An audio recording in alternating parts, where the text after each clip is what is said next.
Хөвсгөл аймгийн 3 тойрогт нэр дэвшсэн улс төрчдийн хувьд бусад нэр дэвшигчдийг бодвол танигдсан хэлэх хүүхдээ хийсэн ажилдаа боловсрал мэдлэг төрийн бодлого тодорхойлох туршлагатай хүмүүс гэж иргэд дэмжиж байна.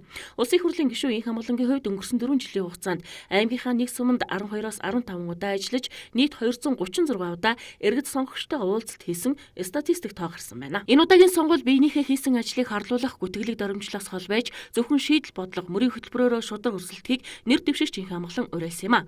Мөн Монгол улсын хэмжээнд төрийн хямрал, эдийн засгийн хямралыг давах гаргалгаа нь Монгол Ардын намын мөрийн хөтөлбөр гэдгийг хэлж, Монгол Ардын нам олонх улсын тохиолдолд мөрийн хөтөлбөрөө зохицоор нь хэрэгжүүлэх боломж нэгдэн гэдгийг ч онцлсан юм. Биенийхээ ажлыг хийсэн ажлыг үүсгэсэн биш, хараар удсан биш. Яг ард иргэдийн өмнө тулгамж байгаа асуудал маань өнөөдөр юу вэ? Улс орны өмнө тулгамж байгаа асуудлаар бидний мөрийн хөтөлбөр яаж шийдэх, ямар шийдэл байгаа, ямар хөтөлбөр байгаа, ямар бодлого байгаа гэсэн ийм бодлогоор өрсөлдөх ийм сонгуул байгаасаа гэж бодож байна. Нэр дэвшигч Инх Амгалангийн хувьд өмнөх парламентэд ажиллаж байх хугацаанд тойрогт хамгийн их хөрөнгө оруулалт татсан гишүүнээр тодорч байсан байна. Нээлтийн үйл ажиллагааны дараа шууд нэр дэвшигчид тойрогийнхоо сумдаар сурталчилгааны ажлаа үргэлжлүүлэхээр болжээ.